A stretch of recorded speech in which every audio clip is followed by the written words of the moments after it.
Huh. This sure seems very different from what Paimon imagined. Shouldn't Irminsul be in this realm of consciousness? Yes, that is our destination. But I didn't expect the remaining consciousness of Greater Lord Rukkhadevata to be as polluted as this.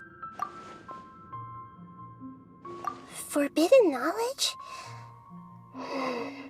It seems you know about a concept that even I don't completely understand. Could you tell me what you know?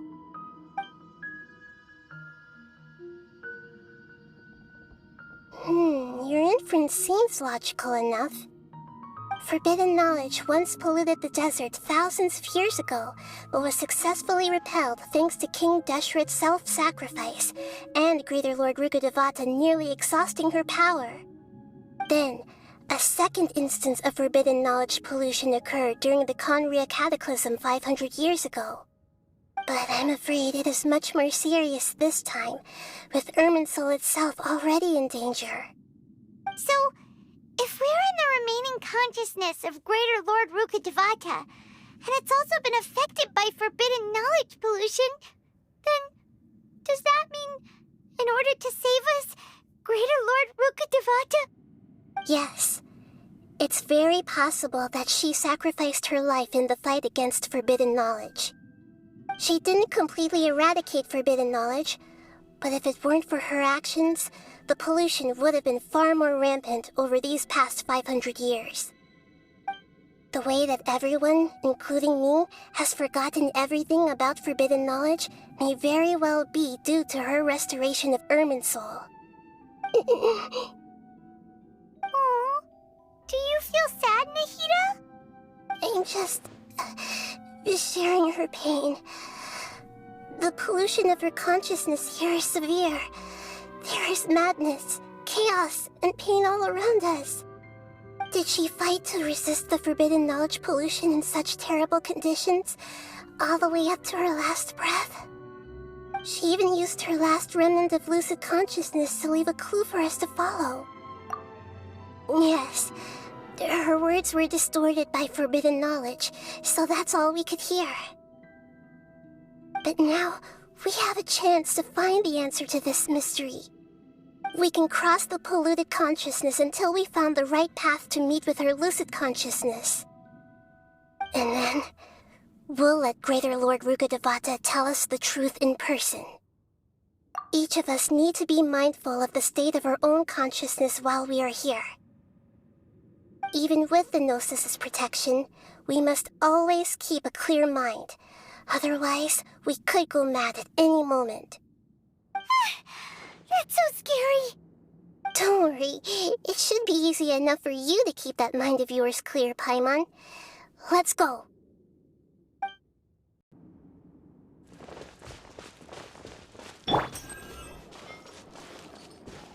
Are we in the air? And why is there a huge boat? That's the boat of consciousness, which symbolizes reason here. Its course is the direction our consciousness is traveling toward. Wow. What are these? The monsters seem to have been affected by them. Give up.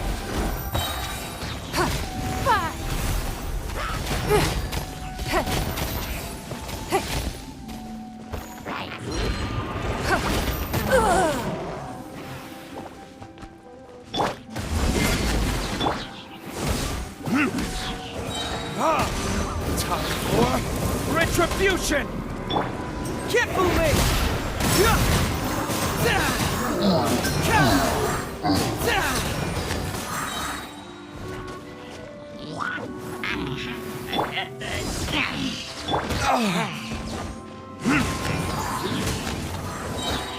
Confess! Fracture!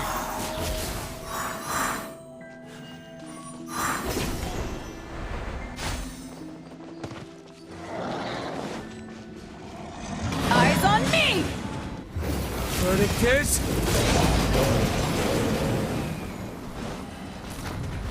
Ha! Ha! Ha! Submit! Don't waste my time.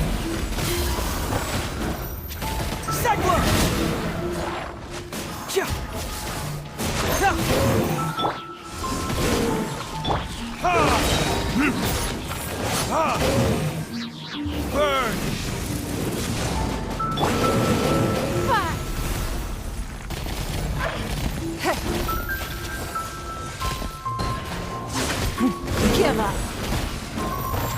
Look! Four-leaf sigils have appeared in the sky!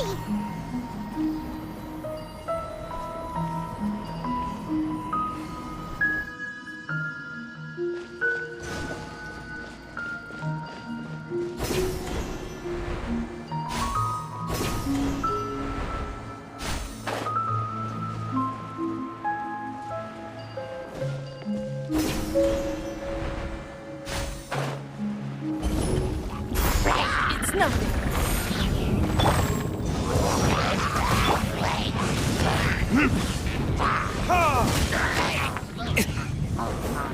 Can't fool me! Your life is mine.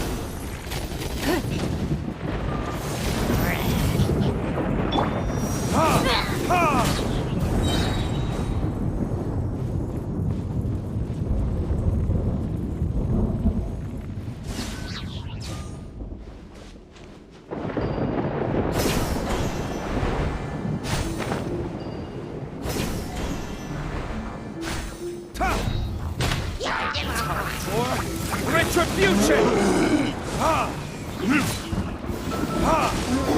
To ashes! Confess!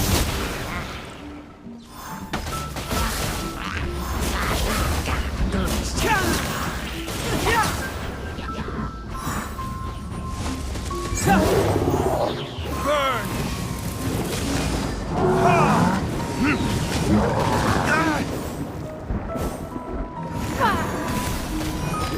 Don't waste my time. Can't fool me! Time for retribution! Eyes on me! Your life is mine.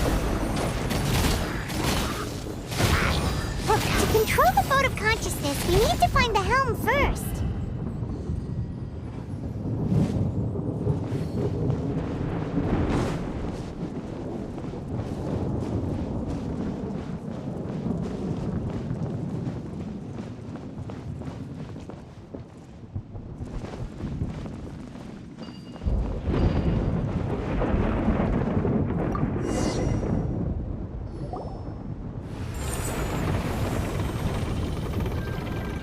We changed direction.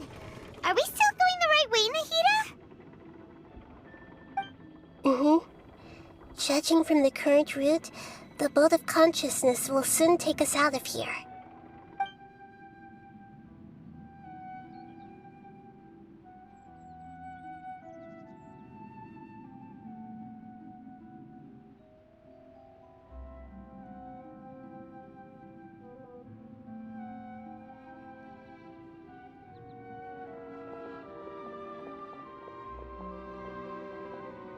We'll be arriving at our destination soon.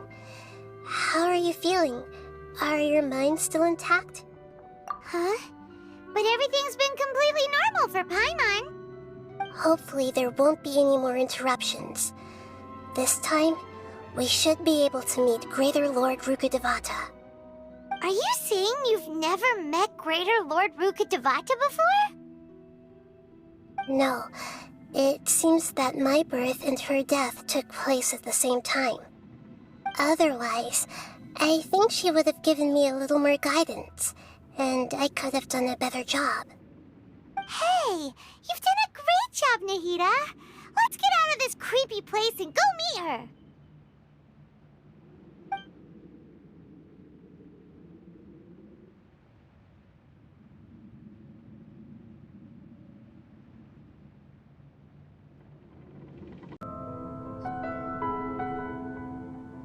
Well, this is the place. We're here to find Greater Lord Rukkhadevata, right? But the one standing over there is... Is that... me? She looks exactly like me.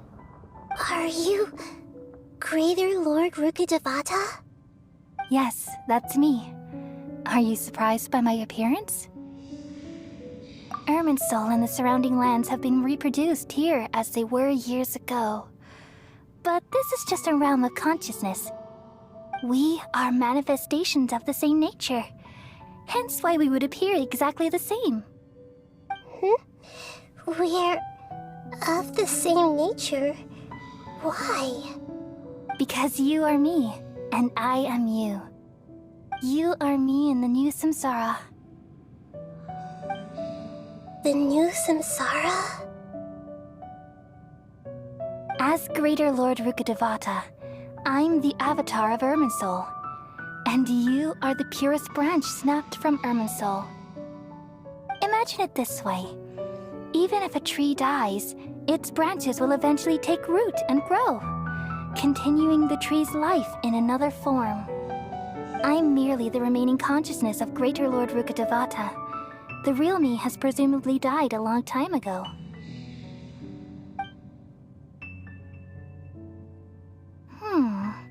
Judging from your appearance, I've probably been dead for 500 years. But you're finally here. My new self in the samsara. If this is true, then am I going to be a great Archon like you someday? Though we share the same nature, our fates are bound to be different. All things have their own fate. When a branch grows into a mature tree, it won't be the same as the original tree. That's why fate is the ultimate knowledge, isn't it? That's a great insight. Yes, very good. It's also precisely why you won't become like me. Really? But perhaps you may become an even greater Archon than I. I already see a determination in you that I didn't possess in my time, and the future that it leads you to will be yours alone. Along with the blessings from your past experiences. Don't worry. The growth of wisdom is like that of a plant. You only need to wait quietly for the flower to bloom. Come to think of it, the sages never had the faintest inkling of the meaning of wisdom. Thank you. Nothing makes me happier than discovering that the Archon I always admired was in fact myself in another fate. It's so nice to speak with you, Greater Lord Rukkhadevata. I've always wanted to meet you. The feeling is mutual. From the moment I snapped the branch off Irminsul and created you, I've also looked forward to talking with you. Could you tell me why you wanted to create me? And what exactly happened when you died? Ah, I see. You're here seeking answers, right? Everything that day, even the sky itself, changed into a color like this. At that time, the seven were all summoned to the nation of Conria. Except for me. I had a more important task to attend to. I had to protect Irminsul. The disaster occurred together with the pollution of forbidden knowledge. At that very moment, with my consciousness connected to Irminsul, I sensed something was wrong. The pain started to torment my mind. By the time I reached Irminsul, it was already displaying signs of corruption. Had I not repelled the pollution of forbidden knowledge with King Deshret thousands of years ago, I might have felt even more hopeless and lost. So what exactly is forbidden knowledge? It's a kind of knowledge that doesn't belong to this world, and a form of truth that can't be understood. It came from the very bottom of the abyss. Even I could never understand it. The world is constantly rejecting it, leading to all kinds of bad phenomena. If we allow forbidden knowledge to pollute Irminsul, I'm afraid the entirety of Teyvat could fall apart.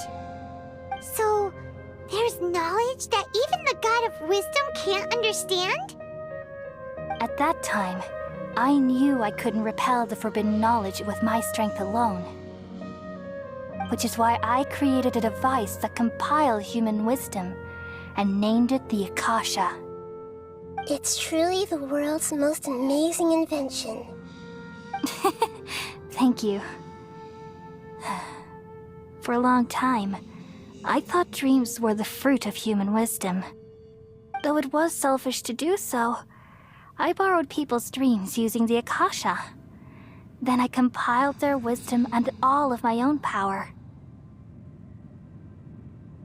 Well, did it work? Thanks to the wisdom of the people of Sumeru, almost all the forbidden knowledge was cleared from Irminsul. But things didn't go as smoothly as I thought. I had a terrible headache, which gave me an uneasy feeling. And then I remembered that my consciousness was also connected with Irminsul. It brought me knowledge and wisdom, but vile corruption as well. From the very beginning, my existence had been polluted by the forbidden knowledge. Oh no. How could that happen? I've experienced that pain in your consciousness. It must have been a horrible experience. Yes, but my feelings weren't important. The important thing was that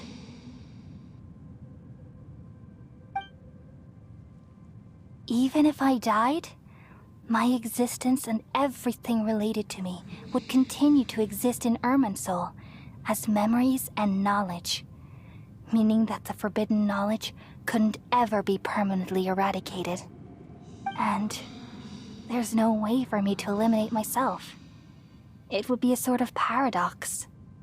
So, I took the purest branch of Irminsul as my incarnation in the next samsara and left a trail of clues, all in hopes that you would come here and remove me and my pollution from Irminsul forever.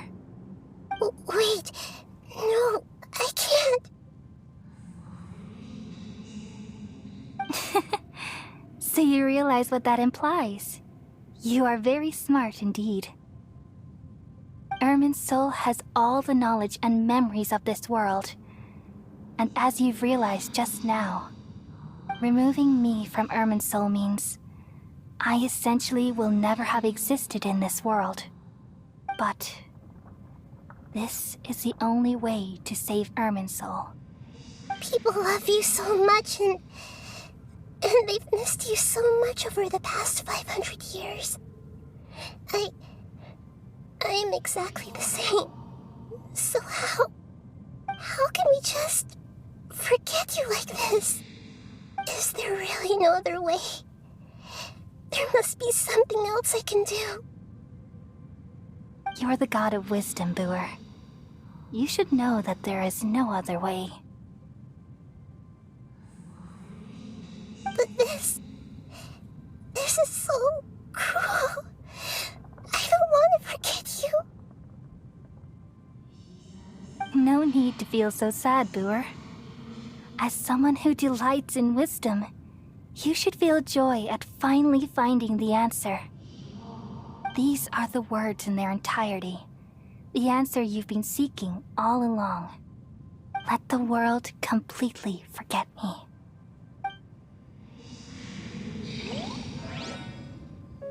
We all nestle under the great tree of wisdom, peering out to perceive the world. From the earth and from the rain, we perceive its wonders until we become a white bird to perch atop a branch and finally snap off the most important leaf. Once upon a time, I alone dreamed in this world. In my dreams, everybody would also dream after they fell asleep. Wild and wonderful thoughts would emerge from their minds. Some tumbled to the ground, and others floated to the sky, connecting all things in the world into one dazzling net. Among a plethora of worlds were numerous smaller worlds, all of fate, finding within the tapestry their brilliant glow. I gradually understood that these indescribable and constantly changing things are the most profound things in the world. Only they can completely repel the madness. Only dreams can awaken consciousness from the deepest darkness.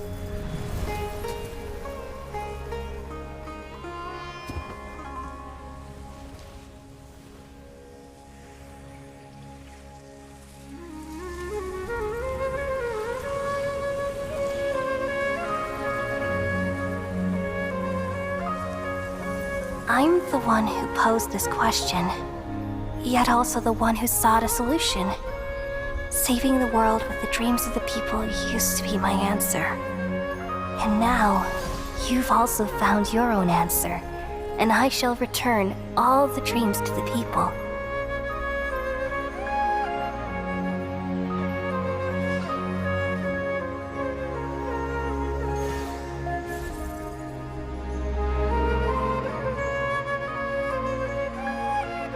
Goodbye, people of Sumeru. May you be blessed tonight with the sweetest of dreams.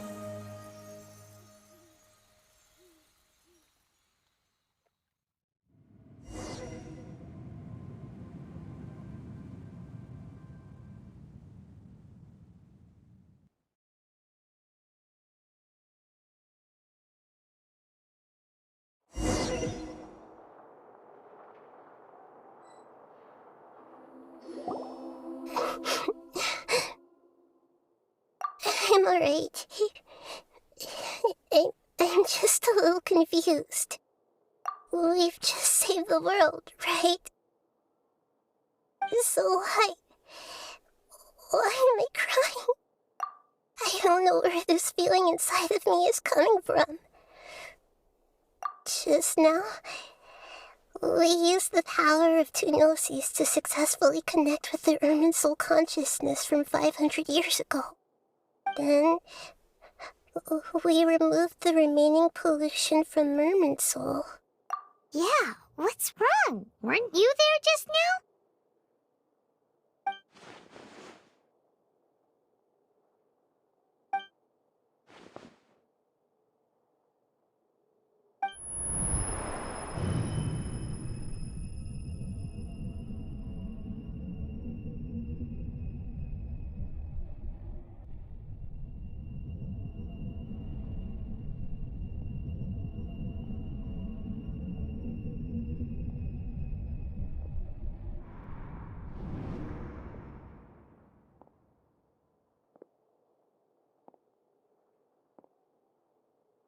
Huh? That sound. Traveler! Paimon! I've been waiting here far too long. But finally I have the chance to be alone with you. All the precious time I wasted has finally paid off. The doctor! What have you done? Just a type of sound wave that can quickly put defenseless people into a dream. As I expected, it doesn't have any effect on gods. This is the only thing of interest I found among the sage's research. I thought I'd take it for a little spin. Don't worry. I know you would never forgive me if I actually killed them. I'm here to negotiate with you. Naturally, I won't do anything dangerous that could potentially damage our relationship. Negotiate with me? I heard you had already left Sumeru. Why are you here again now? I left Sumeru, but I also stayed in Sumeru. Even the God of Wisdom is restricted by the habits of cognition. How disappointing. You mean there are many different versions of you in this world? An astute guess. Even the same individual will have different cognitions at different ages. A long time ago, I made a major decision in hopes of preserving all my perspectives of how I observe the world. Observation is the first step of any experiment, but observing the current world doesn't satisfy me. It lacks an important dimension, that of time.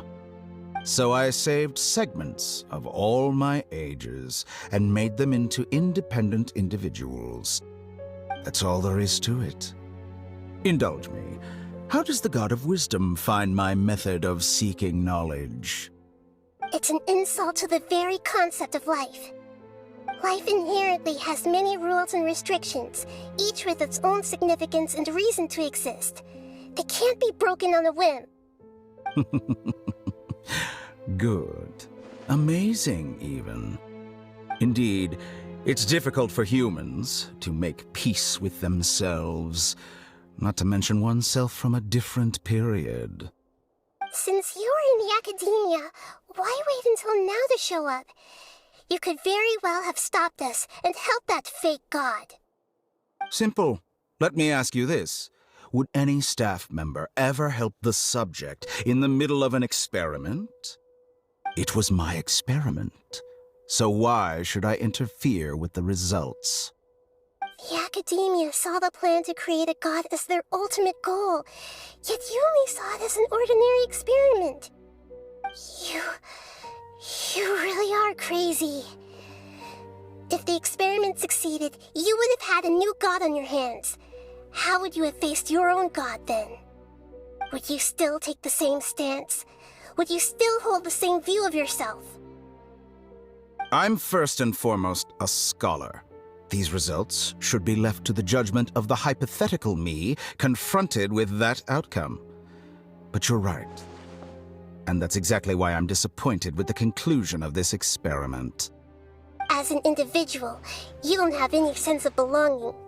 You seem to have even fewer convictions than a typical scholar. Oh no, I certainly have my own convictions. They just don't fit your standards, that's all. All right, that's enough conversation for today. The experiment is over, and it's time to tidy up the equipment and reclaim any useful materials. For example, the Gnosis.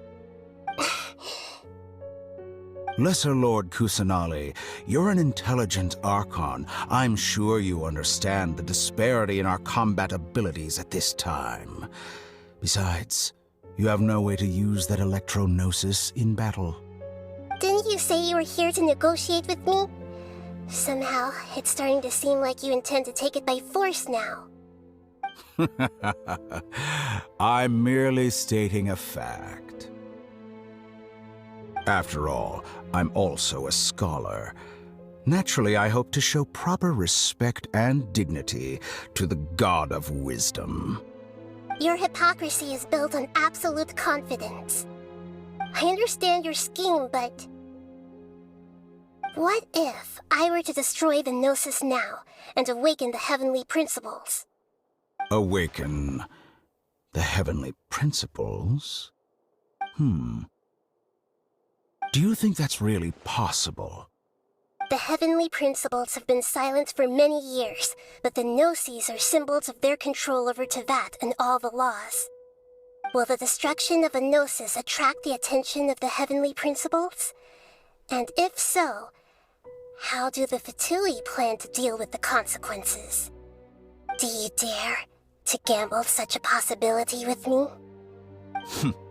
Gamble? How surprising. I thought you would show evidence or use rigorous reasoning to prove your point. The word gamble is the last thing I expected to hear from the God of Wisdom. But this is a clever move. You must have seen through me when I first captured your consciousness. As a scholar, I respect all possibilities. This has always been my principle and is an essential trait as an experimenter.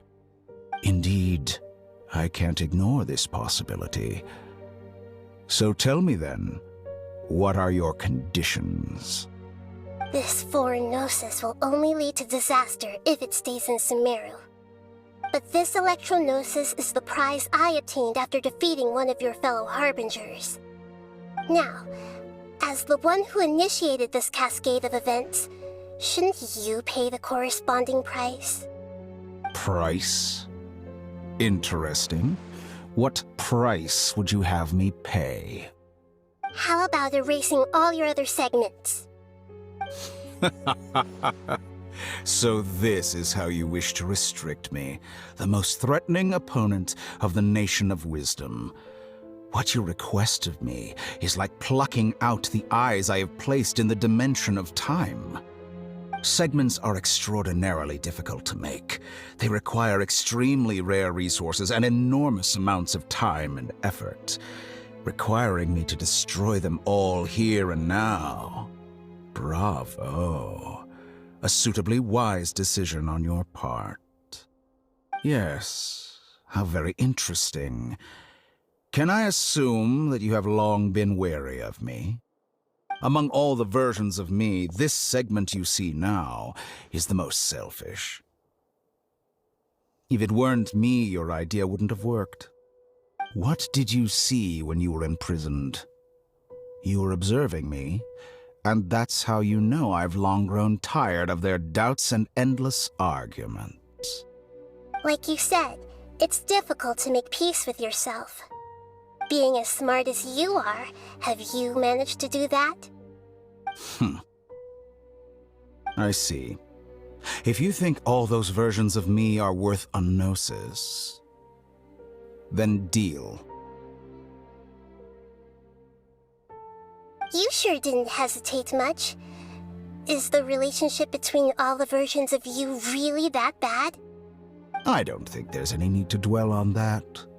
The surplus versions of me can be exchanged for a gnosis. Do you think anyone can offer themselves at a higher price? Besides, with my abilities, it's only a matter of time until I find better perspectives. Perhaps it's best to say, you're just temporarily ahead. But what I'd like to know is, how can you be sure that I've really erased them? I can see your remaining honesty.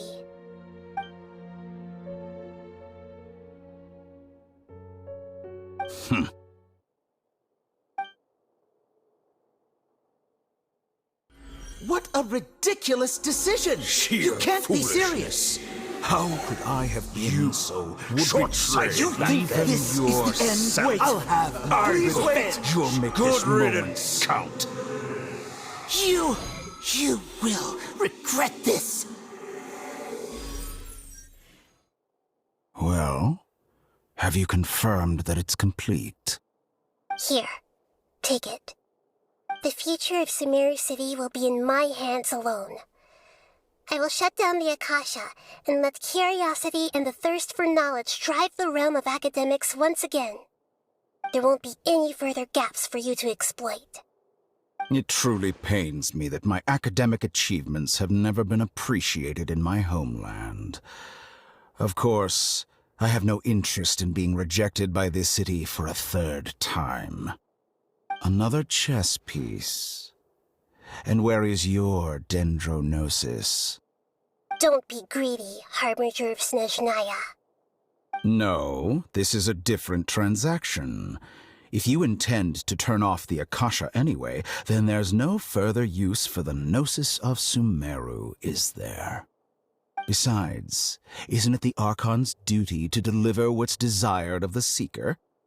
Oh, judging from your expression, you don't seem to find the idea very agreeable. Then let's think of it this way.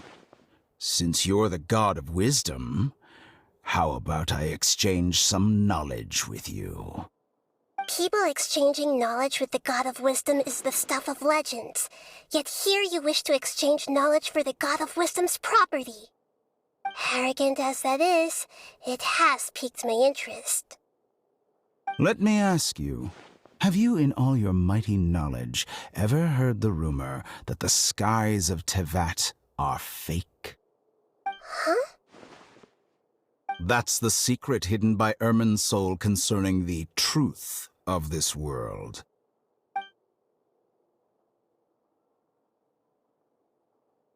Once I finish telling you about this, it will be time for me to say goodbye.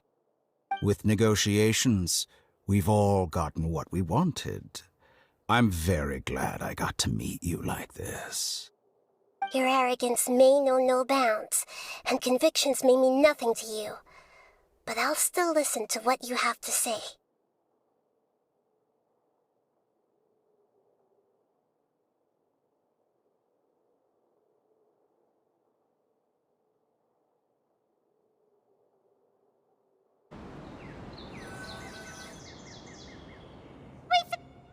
Together! Okay. Wake her up.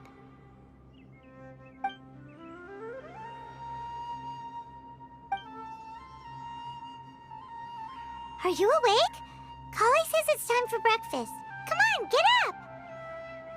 Good morning! How are you feeling today? Good to hear. It looks like we've recovered pretty well. Not even Tainari could stop us from going out now, right?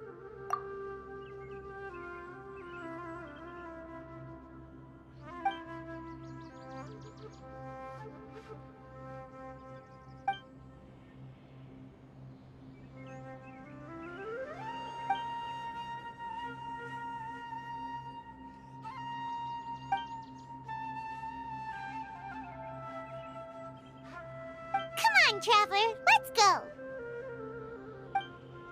Good morning. Looks like you're awake. Yep.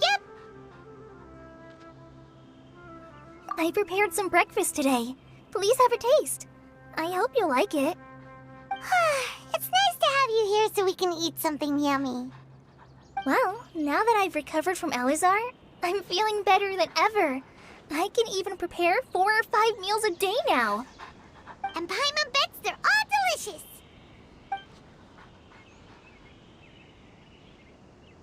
Oh, by the way, someone brought a letter for you after you went to sleep last night. Nope. Paimon wanted to read the letter with you after you woke up, so Paimon didn't open it. All right, let's read it now. Oh, it's from Nilu. Ahem. We're going to hold a feast at the Grand Bazaar and celebrate Cyano's reinstatement as the General Mahamatra. As heroes of Sumeru, please be sure to attend. I'll wait for you. The date of the banquet is written on the back. It's in 2 days. Oh, I've also heard that you've become heroes here as well. Everyone's aware of your abilities. There's no need to be modest. Anyway, let's go to the Grand Bazaar to have a look. Oh, before you leave, be sure to inform Master Tainari. Tainari!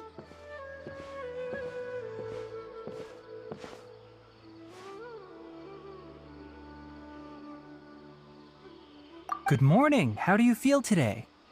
We feel much better. How about you?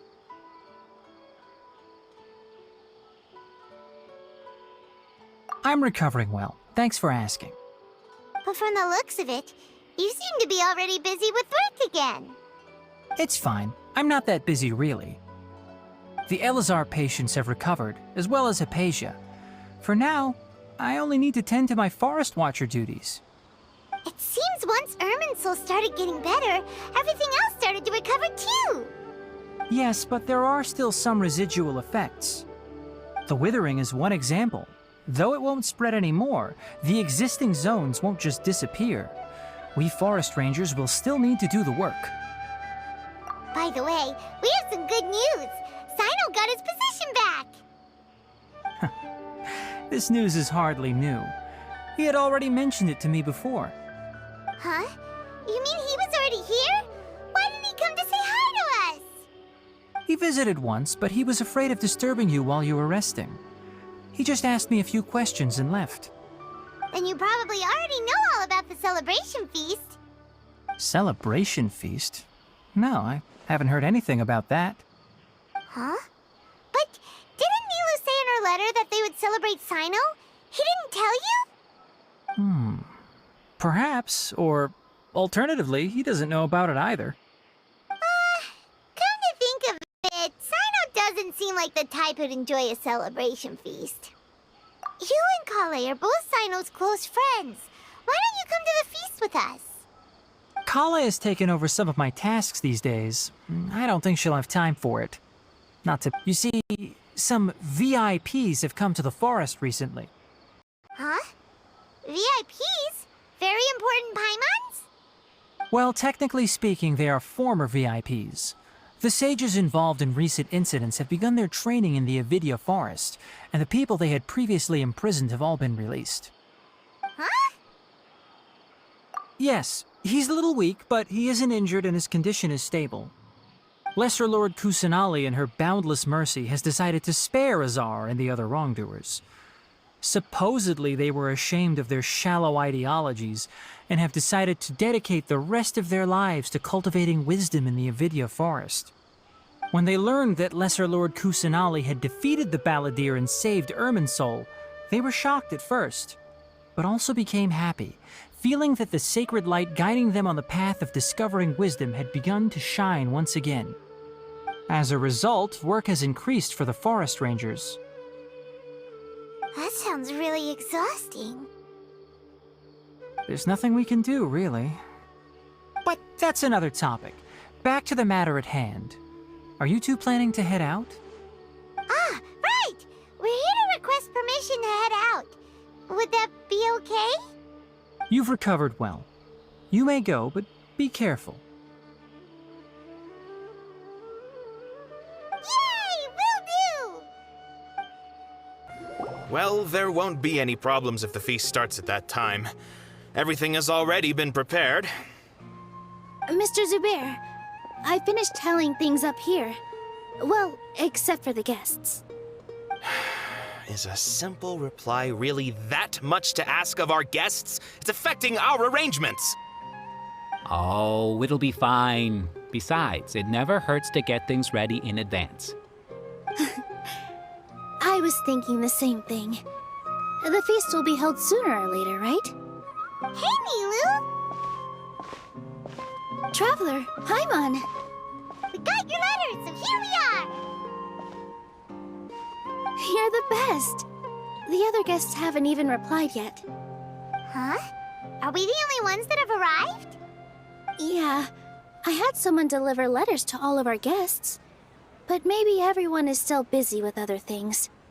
Look, I get it. Sumeru is in an extremely important period of transition right now, but even if your friends are important figures, they shouldn't just ignore your request like this. Nilu is Sumeru's #1 celebrity, after all. You have no idea how happy I am to talk to people with good taste. If you consider enjoying Nilu's dances having good taste, then almost everybody has good taste. Because Paimon thinks everybody will love her performance. That's right. We all think she's amazing too. Nilu is an absolute favorite among those of us who frequent the Grand Bazaar. For Outlanders, you have a great eye. Master Zubair, let's have a vote for the most outstanding audience members next time. I think these two may win. Nonsense! It is not for us to determine the value of an audience. But indeed, we could try giving gifts to people with particularly good taste. I heard there's a device in Fontaine called a camera that can record people's appearances as pictures. Such pictures would make superb gifts. Ooh, good idea. I wonder where we can find one. I don't want you giving pictures of me to everyone. I'm satisfied just being able to perform here. There's always a lot going on at the Grand Bazaar. Yeah, and that's why I love it here. Traveler and Paimon, could you help confirm if the letters were actually delivered? If for some reason they didn't receive the letters, then please tell everyone that there will be a feast here. Yeah, we can also check out how everything in Sumeru is going now. When I wrote the letters, I heard that Dia was in Port Ormos, and Alhaitham was at the Academia. As for Sino, we've only heard that he appears at the Academia from time to time. I'm not too sure about Rahman's whereabouts. My guess is that he's with Dia. As for Dunyarzad, I just hope she's feeling better.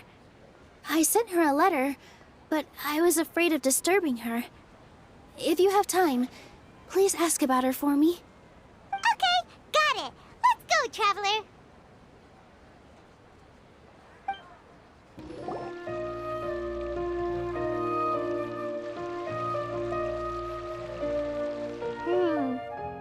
haven't seen Alhaitham anywhere.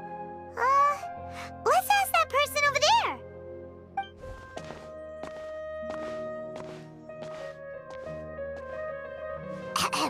Hey there, have you seen Alhaitham around?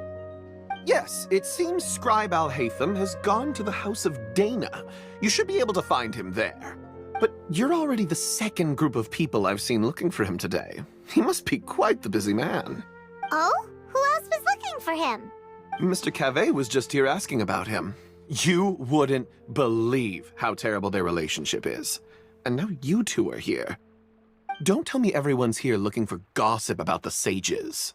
No way! We're strictly here on business. Ah, I see. Sorry, I thought maybe everyone's as interested in rumors about the sages as I am.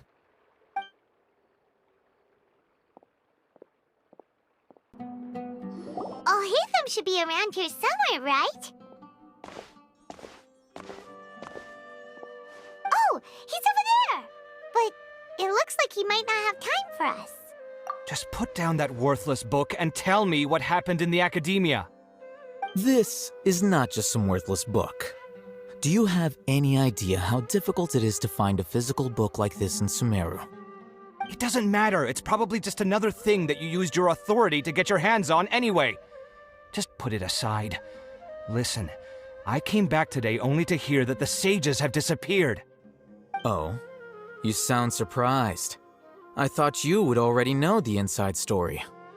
Would I be here asking you if I knew? You're the scribe, not me. So just tell me what you know already. Well, I almost became a sage. Huh? Oh, don't sound too surprised now. You're the renowned Kaveh, light of the Kasharawar. Besides, as a master builder and craftsman, chances are you'll be appointed as a sage too. Why do I feel like you don't really mean it? Huh. What makes you say that? Why would you question my heartfelt sincerity? Maybe it's because you've never said anything good about me before. Yeah, well, I share a similar sentiment, and anyone who knows you as well as I do would surely do the same. Oh, you... See? This is why I hate discussing anything with you. Your ridiculous and arrogant attitude always gets in the way. It seems that you really can't stand my personality. Ha! What was your first clue? Well, then you might as well move out of my house. Are you threatening me? Stooping to a new low, I see. Ugh, and don't change the subject. You, a sage? What a joke. The academia might as well just close tomorrow. Are they having a fight? Forget what's going on with the academia. Haven't you been busy with your construction project? Tell me, when are you going to build yourself a mansion? Don't get me started. I get angry just thinking about it. So, what great building did our master architect work on this time? Like I need to tell you. Keep your nose out of my business. No, I think we deserve to know. Where were you when Sumeru needed you most? I was in the desert for a large project, but considering Haravatat's utter ignorance of architectural and aesthetic matters, you probably wouldn't understand. Which is truly unfortunate. I can only pity the man who doesn't understand the first thing about beauty and romance. Unlike a true... Hold on, wait a second. What do you mean by when Sumeru needed me most? Well, while you were out fiddling around in the desert, many people came together to save Sumeru from a crisis. Ha! And you think I'd believe that? Look, all you really need to know is that Azar and all his accomplices have all been overthrown. Huh? What nonsense are you talking about? It's no skin off my nose if you don't believe me. It's not like my Darshan was the one trying to apply for funding from the Grand Sage. Yours, though, on the other hand... You know what? I'll ask around. I'm sure someone knows what's going on here. You're dead if I find out you're lying to me.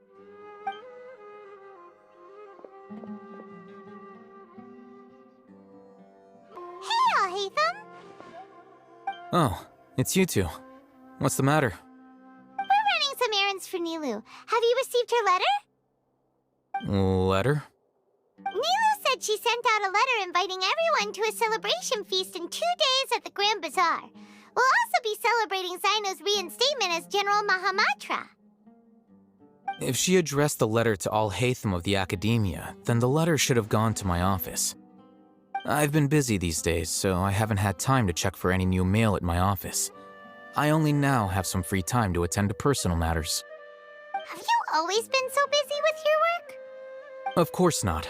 I'm only busy these days because several sages have been dismissed recently and the whole Academia was practically turned upside down. Kainari told us they all went to train in the Avidia Forest. Apparently they will spend the rest of their lives there.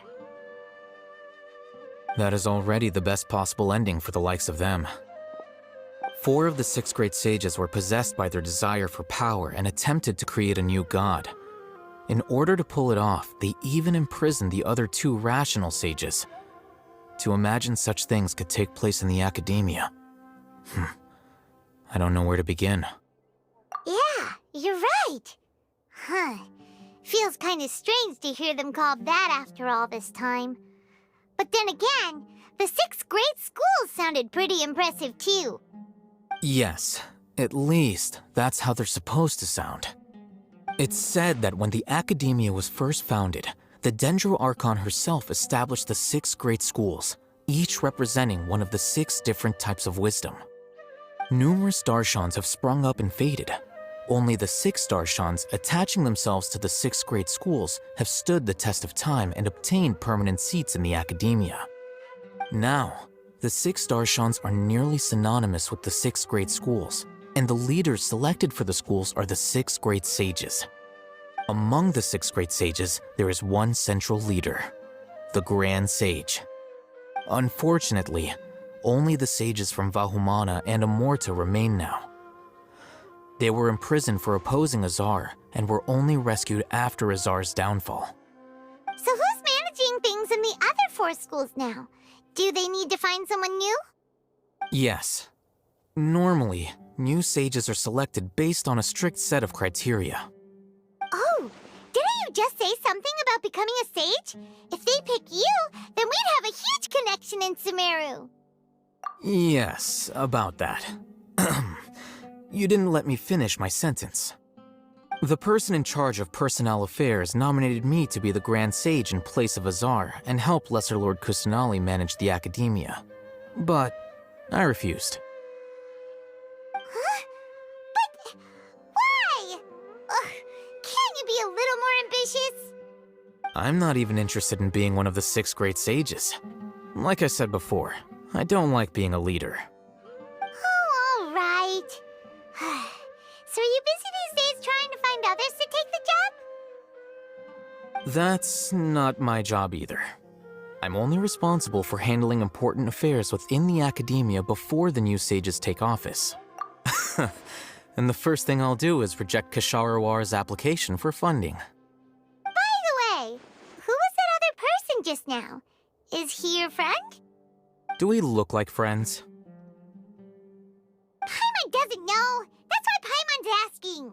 His name is Kaveh, my roommate. You could say he's the representative for Ksharawar scholars, which is exactly why he always has so many problems. So everything that's happened recently must be a huge change for the people of Sumeru. Such is the work of the Academia Scribe. Well, anyway, no matter how busy you are, since you are our planner, remember to attend the celebration feast in 2 days. All right, I'll see you there.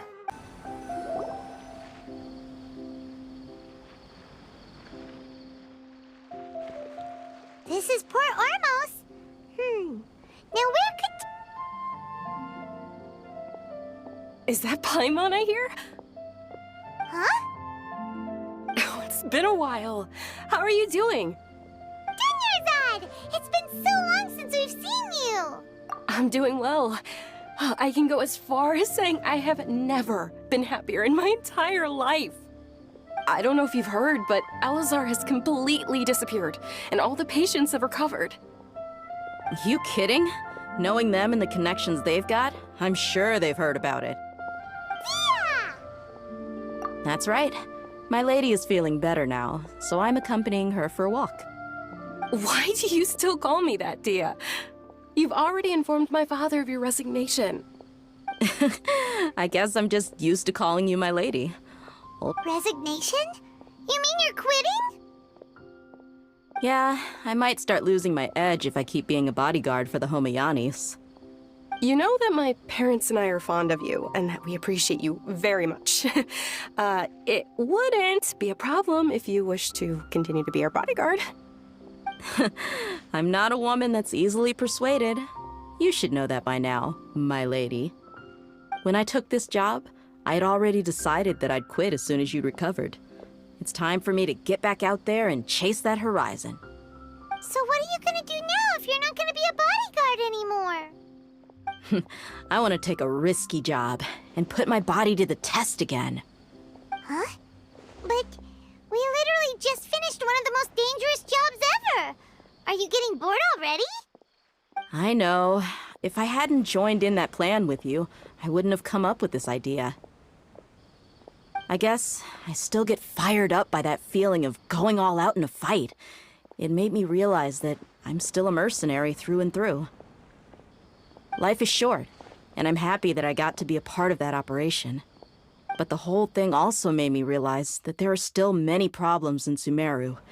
And as a desert dweller, I'm still not completely ready to settle down on this side of the wall. Well, I remember a friend had someone bring you a message. You mean I'll hate them? I didn't expect him to still remember that. I thought he was joking. We just came from talking with Alhaitham at the Academia. Did he tell you that he suggested that I come work at the Academia? What? I heard that Azar and his cronies fell from power, and Alhaitham told me that now was a good time to find a job in the Academia, but only if I wanted to. Whoa. Paimon can't see you being anything other than a mercenary. Me neither. But I think Dia would look great dressed up as a scholar. Ugh, forget about it. I wouldn't last 10 seconds in there. Alhaitham probably just liked the way I worked and knew I'm good in a fight, so he suggested I find some work in the Academia. But you know, if you take him up on the offer, Sino might actually agree and let you become a Matra. Because you're super amazing! The Matra have all the talent they need as long as they have Sino. I prefer to be free to live however I choose. In fact, I chose this job from the very start because I knew it'd be right up my alley. Even if being a mercenary means facing all kinds of danger. A lion has to return to the wild sooner or later. If anything, being your bodyguard has been unfamiliar territory for me. I don't want to see you go, but I'll respect your decision. I'm glad to hear you say that. Come on, no need for the sad face. It's not like we'll never meet again. Once the whole Dendro Archon thing is settled, everything in Sumeru will take a turn for the better. That makes me happy too. But a peaceful society will probably mean less demand for mercenaries like me. Before long, we'll be a dying breed. So I'd better get to work while I still can. Huh? But wait a second! You make it sound like you're leaving now! Well, no, not yet at least. I promised my lady I'd stick around until next week. So, have you been in Port Ormos this entire time? We were wondering if you had received a letter from Nilu. Oh, did Nilu write to us? She heard that you were seen in Port Ormos, so she sent the letter here. Huh. It was probably sent to the inn that we're staying at. My lady has been very energetic lately and keeps taking me on hikes, staying out even into the night. By the time we get back, the receptionist is usually off napping on the job. Right, and we tend to leave quite early in the morning, so the old man on duty is also usually dozing off. So what it really sounds like is that the person on duty is always asleep. I bet the letter's at the reception desk. I'll go check later. No wonder there wasn't a reply. You never received the letter. Good thing Nilu asked us to come and check on that. Sorry to make you two come all the way out here. It must be something important for Nilou to specifically write to us like that. Yes, she said they were preparing a victory feast in the Grand Bazaar, and will also be celebrating Sino's reinstatement as General Mahamatra. She was hoping you could come. Great! I'll be sure to attend. Count me in too. But is there some sort of dress code or anything for the feast? Can I just show up looking like this? Since it's being organized by Nilou, I don't think she'll be too picky about that. If anything, I think she wants to see us as our most natural selves. All right, then this is how I'll show up. The feast will be held in 2 days, so don't forget. Sure. Thank you so much for letting us know. We'll see you there. Oh, by the way, do you happen to know where Sino and Raman are? The General Mahamatra always comes and goes without a trace. Normally no one knows his whereabouts. Oh. But last time we met, he mentioned that he had something to do in Aru village. You can try your luck there. As for Raman, your guess is as good as mine. I only remember he said that he had something to discuss with Sino. You can ask Sino when you meet him. Don't mention it. You'd better get going. All right, on to our next stop.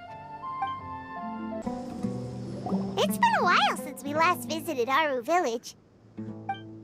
Ah, there's Sino.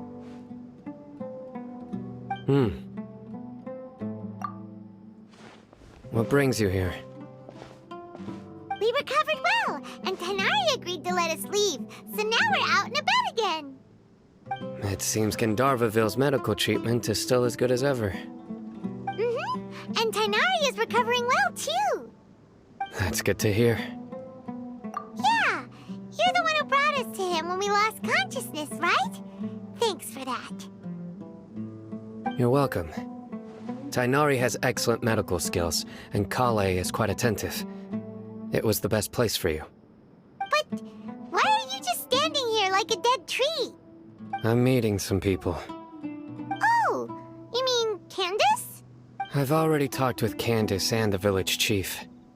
They're still at the usual place. You can go there if you'd like to see them.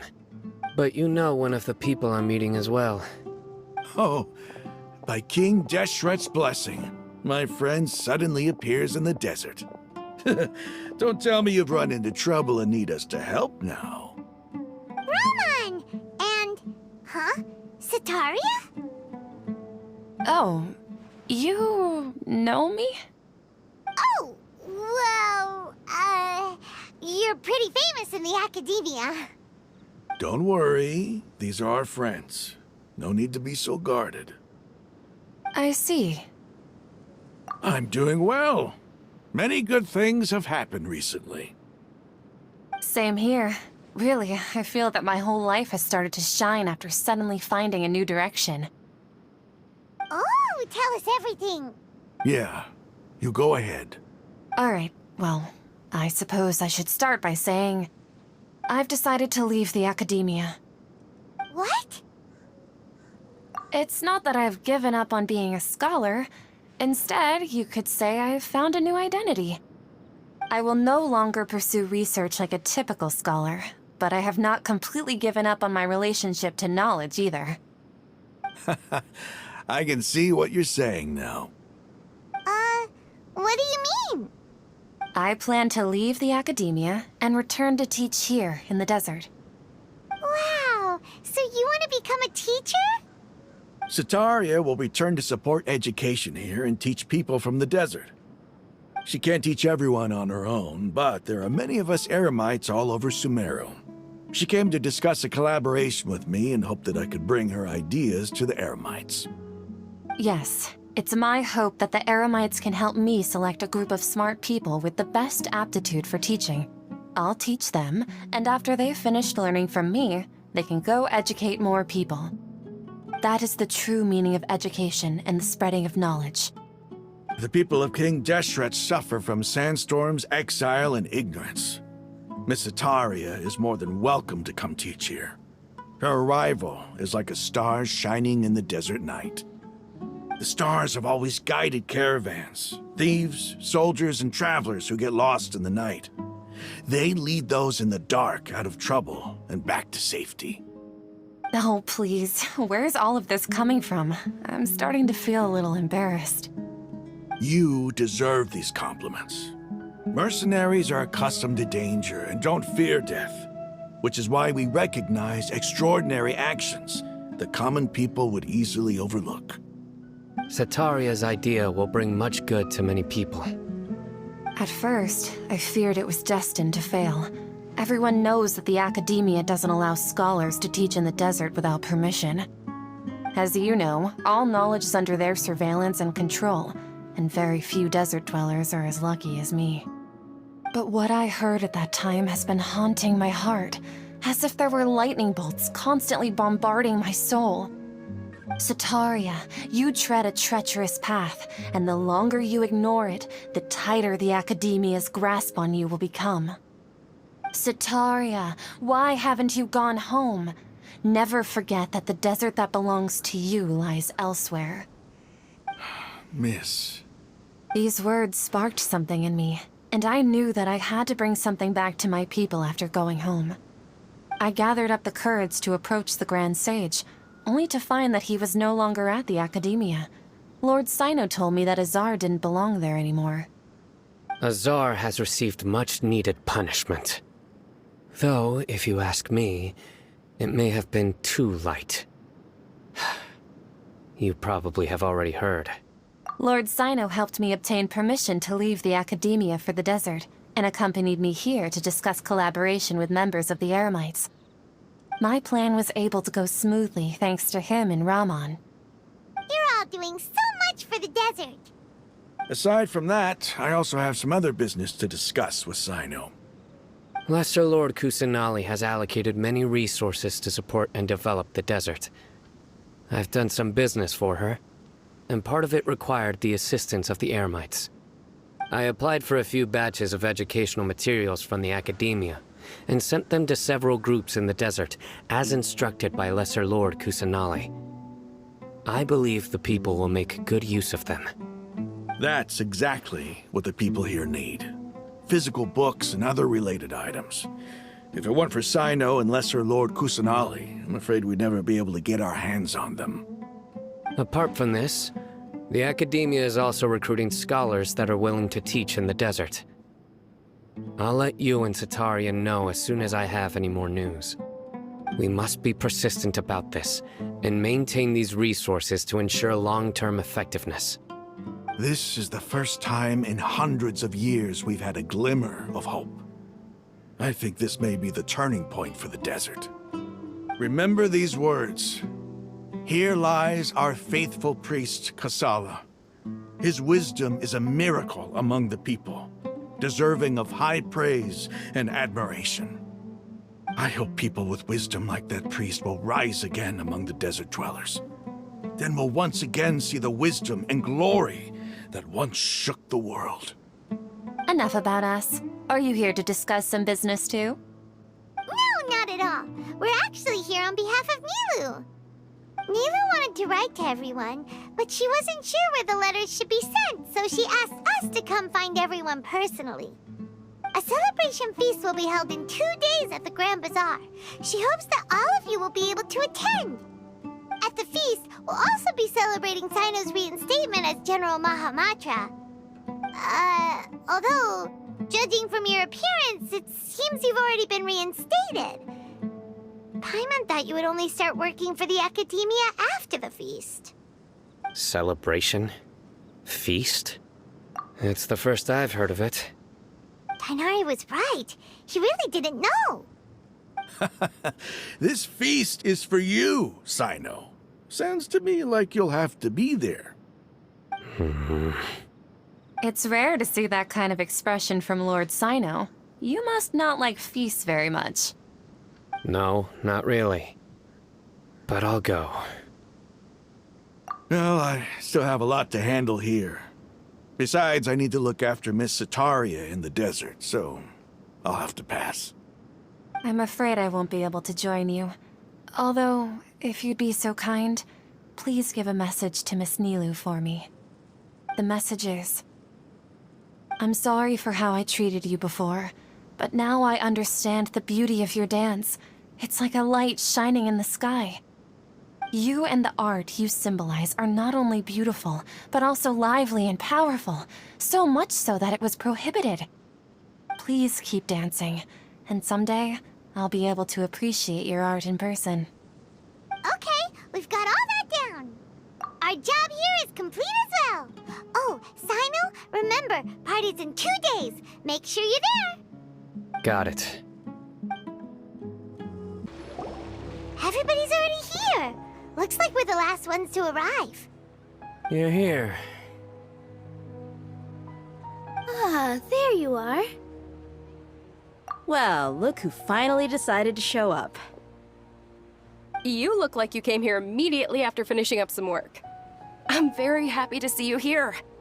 But we're not late, are we? It's just that everyone else arrived ahead of time.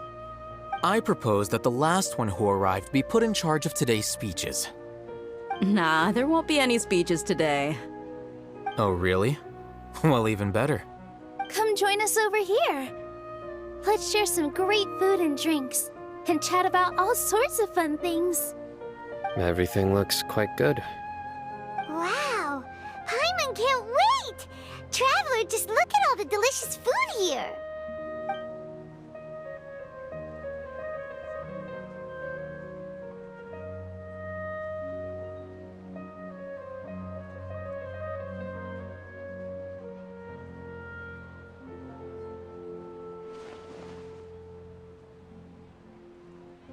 Whoa! It's so delicious! Oh, this grilled meat tastes amazing! The food was specially prepared for you by everyone in the Grand Bazaar. And we have gifts that were sent by the residents of Sumeru City when they heard we were holding a feast. Everyone that came said that you saved Sumeru, and wanted me to thank you all on their behalf. Ah, feels kinda nice to be seen as a hero. I could get used to this. Being a bodyguard is also a hero's job. You've always been amazing, Dia. My lady sure has a way with words. Thanks. I'm glad to hear it. And I'm happy to meet everyone that participated in the great plan. Don't mention it. Come to think of it, we've really done something impressive together. It's unbelievable. We owe it to our abilities. And luck. Really? Why do I remember everybody thinking that luck was against us and feeling like we hardly had a chance of succeeding? That's how I remember it too. It's luck that brought us together, and it was luck that let us form a team. Then, it took even more luck for us to formulate a plan and implement it successfully. Moreover, judging from the results, everything worked out well. Yeah, everyone gave it their all when it mattered most. It was almost like a performance. We took the stage and put on our best show. Everyone played their part, and thanks to everyone's efforts, the performance was a great success. So, would you say we're good actors too? It's such a blessing that Lesser Lord Kusanali was able to return to power at the Academia. Yes, even after being abandoned and neglected so many times, she's finally returned. Uh-huh. Lesser Lord Kusanali once used all her power in a great disaster, which resulted in her losing all her wisdom and memories of the past. The Academia basically abandoned her because of it. This should be something everybody should remember. Huh? You look surprised. I didn't say anything wrong, did I? No, everything you said is correct. That's good. Something wrong? Yeah, what's with that face? You knew all of this already. Even if those two giants of the Academia are here, I still have to say it. Those sages really have some nerve. 500 years ago, Lesser Lord Kusanali used all her power for the people of Sumeru, and what did they do in return?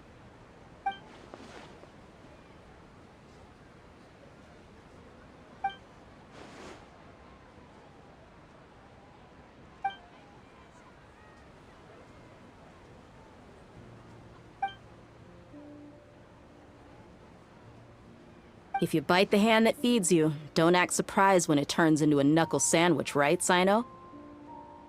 Perhaps I shouldn't say this, but their treatment of Lesser Lord Kusanali calls for a more severe punishment. You could simply tell Lesser Lord Kusanali that you wish to have Azar and his accomplices severely punished.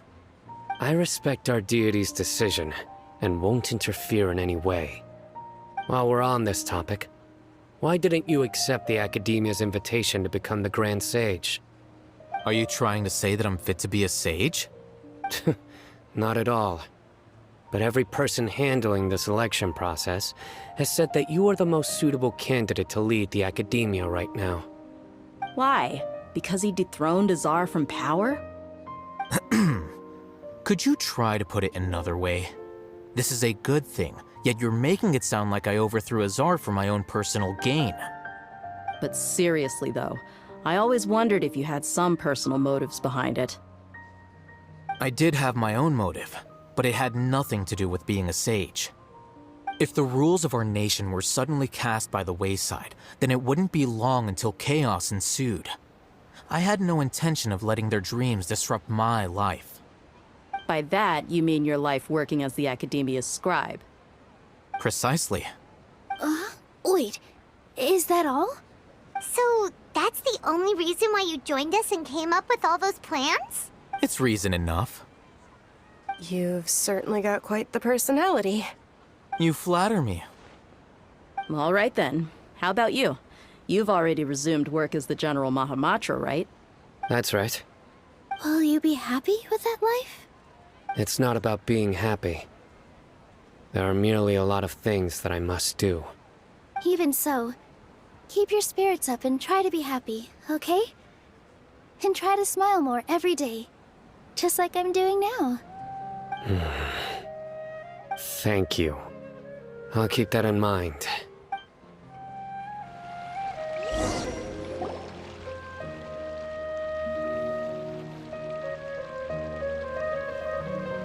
Hey, what's wrong? Your head is starting to droop. Hey, you can't just fall asleep here.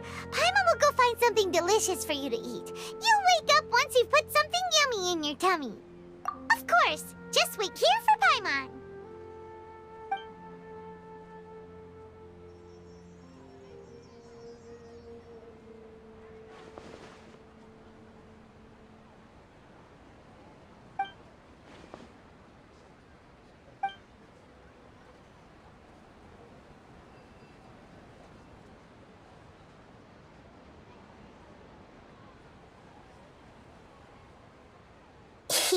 It's me.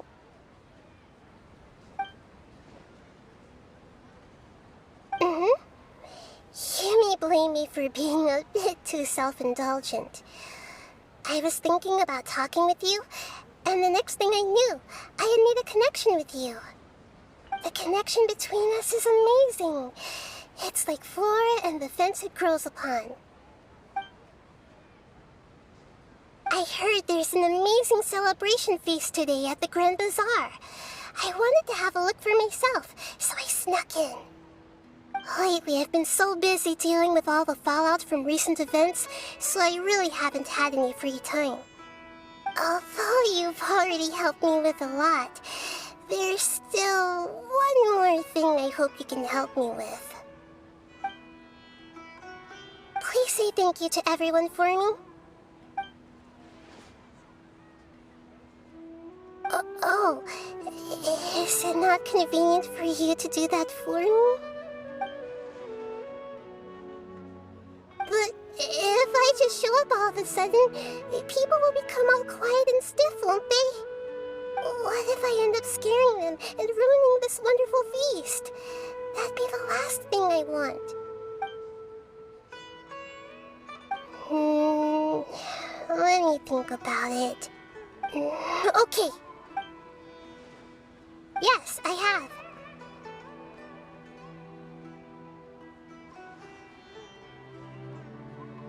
You said I should go thank everyone as myself, right? So, I've decided to borrow your body for the time being. Please don't blame me. The flora also climbs up to the fence to get closer to the sky.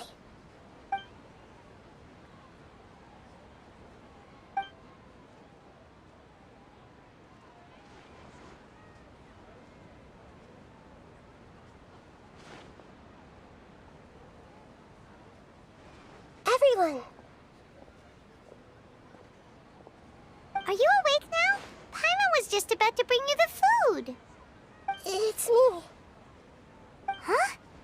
That voice. Nahida? Hold up, what's going on? I didn't expect to have a conversation with the consciousness of Lesser Lord Kusanali in the Grand Bazaar. Interesting. Is this also a part of the feast? No, of course not. Are you Lesser Lord Kusanali? Hello, Nilu. You know who I am? Yes, I already know every one of you. Nilu, Alhaitham, Sino, Dia, Paimon, and Dunyarzad. Lesser Lord Kusanali? I took the liberty of occupying the Traveler's body so that I could thank all of you in person. Thank you so much for rescuing me, even if that meant placing your own safety in peril and taking the risk of becoming enemies with the Academia, the sages, the doctor, the balladeer, and even the entirety of Sumeru. Without you, without any of you, I would have been in a much more difficult situation. Had you not helped me to resolve the crisis, not only I, but Sumeru and even the entirety of Tevat would have suffered great misfortune. People refer to you as the heroes who managed to rescue a god. I'm quite fond of this name. It not only explains your identities, but also bears witness to your relationship with me. Please, allow me to present to you my most sincere gratitude. Lesser Lord Kusanali, you have done so much for Sumeru, and I didn't even have a chance to do anything for you. You don't have to do this. Dunyarzad, the suffering you endured during your illness is also proof of you being with me and praying for me. Thank you. You don't need to be so ceremonious. It's always been my duty to protect you. This is how the relationship between the Academia and Dendro Archon should be. We just did what was necessary and set things back on the right path. You're an Archon, but you act so humble. You really don't need to be so polite with us. I'm honored to have been able to take part in this plan. I hoped you liked the dance I dedicated to you. Thank you, all of you. Thank you so much.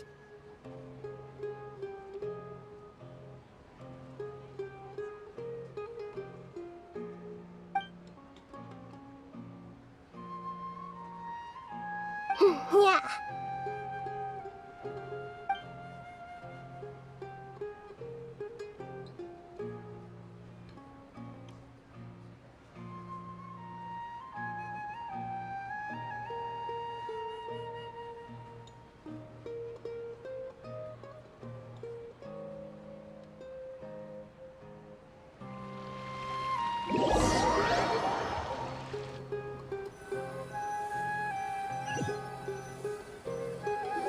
Are you awake? Did you rest well? After Nahida left, you ate a lot of food. You've become a glutton. That just means you still have a lot to learn from Master Paimon, the Sage of Gluttony. All right, since you're awake now, should we go and have a chat with Nahida? She should be in the Academia right about now. If you have any questions, now's your chance to ask. Nahida! Hello, Traveler and Paimon. What a fantastic night. I'm still immersed in all the happiness and joy, like a candle floating on water. So are we, and that's why we're here to talk with you. Is there anything you want to know? After recent events, the Akasha can no longer function as it used to. I've given it some thought, and have decided to shut it down permanently. But this is definitely not a bad thing. Even from the beginning, I've been planning to shut it down. The Akasha's centralized administration of knowledge has always restrained people's curiosity and curtailed the number of paths available to them. I don't think this is good for Sumeru. Although people may initially feel a little uncomfortable with the loss of the Akasha, they will soon understand that this life is more suitable for them. And as for the future of Sumeru, I'm preparing to regain control of the academia. The former sages have received their punishment, but the new sages have yet to be selected. I will oversee the process personally. I hope that the new 6th grade sages will be more focused on academics. Sumeru needs such leaders more than ever. The other big issue is the people of King Deshret. All the residents of the desert, in fact. They have been mistreated for far too long. I've already taken some measures to address this. It will take some time to rebuild everything, but no matter if it's culture, friendship, or trust, we will rebuild it. You mean, what happened after the doctor put you to sleep? You guessed correctly. The top-ranked Fatui Harbingers, up to number 3, possess power comparable to that of gods. I was no match for him in that kind of situation. However, in spite of the bad situation, I still managed to make a fair deal with the doctor. I'm sure you remember the entity that changed your fate, the Heavenly Principles. In fact, the Heavenly Principles has been quiet since the Conria disaster 500 years ago. I used this point as leverage against the doctor. I told him that the Heavenly Principles may be awakened if I destroyed Enosis. Although it's just a bluff, he still fell for it. I assumed that the Heavenly Principles wouldn't just stand by and let such extensive damage to its laws take place. And as for what I exchanged for the Gnosis, the exchange served as both punishment for the doctor, as well as a boon of new knowledge that I couldn't refuse as the God of Wisdom. He's still in a coma. I've hidden him like how one would hide a feather. I know you have many misgivings about him, but as someone who had become a god, he has retained a number of very useful features. Don't worry, I'll keep an eye on him and make sure he doesn't do any evil. In addition, there are still some mysteries left in him. Some things may be very clear from my perspective, but he is still yet to understand them himself. His future will be determined by fate. Is that where you're headed next? Fontaine, the Nation of Justice? As far as I know, that nation operates in a judicial system. Does their Archon personally judge people? No, there's a Chief Justice in Fontaine. Generally speaking, the Hydra Archon, Focalor, won't preside over individual trials. However, even then, Focalor will still make herself present at just about every trial. It seems that she just likes to immerse herself in that sort of atmosphere. As Archon, she still reserves the right to influence the final verdict. Anyway, let's just say she's got, a very unique personality. Are you sure? Isn't there something else you haven't asked about yet? Huh? You mean... About your brother. While you were resting at Gandharvaville, I took some time to perform an Irminsul search for information on your brother. Yeah, isn't Irminsul a repository for all the information and memories of Tevat? So there shouldn't be anything on her or her brother. This is true in your case. Irminsul indeed does not have any information on you. However, there must be something different about your brother. Because, as it turns out, the world has recorded information on him after all. What? There's only one possible explanation. He belongs to this world.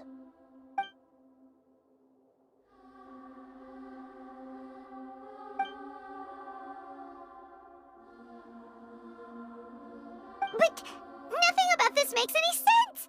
Wasn't this your first trip to Tevat? According to the records I was able to access, your sibling suddenly appeared in Conria. After the Conria disaster, he began his journey through the 7 nations of Tevat. But just as his journey was about to reach its conclusion, the Irminsul records on him suddenly become fuzzy. What do you mean, fuzzy? Did something happen to him? All I know for sure is that somebody, for reasons only they can know, is deliberately obfuscating his fate. And whoever it is, if they can do that, who knows what else they're capable of. But even that wouldn't explain how he somehow comes from this world. Something else I noticed was that according to these records, the Fatui have not classified your sibling as one of the Descenders. What's a Descender? Paimon's never heard of it. Look, I'm sure you must be curious about the information I received from the Fatui in return for my gnosis, right? A very important part of the intel was about this world's Descenders. External beings, ones that don't belong to this world. Traveler, you are Tevat's 4th Descender. Huh? So the Fatui count 3 other Descenders before the Traveler, and her brother isn't even one of them? That's right. My current hypothesis is that the first Descender was likely what we now call the Heavenly Principles. As for the other Descenders, I still need to verify their existence. It could take me some time. Paimon's head's about to burst from all this crazy new information. And yet, even knowing all this, I'm sure you must still have a lot of unanswered questions. I must say, I truly regret that I can't help you more as the God of Wisdom. There are many questions in my heart as well. I will need some time to go through each one of them. And soon, you'll also begin your journey anew and depart from Sumeru. I'm very interested in your future. It's a journey that can't be observed or recorded by this world. If fate is the ultimate knowledge, then your future will be the ultimate fate. Paimon's sure glad we got to meet you, Nahida. The pleasure is all mine. I can't thank you enough. Alright, that's enough talk for today. If you ever miss me, just close your eyes, and maybe I'll appear in your dreams.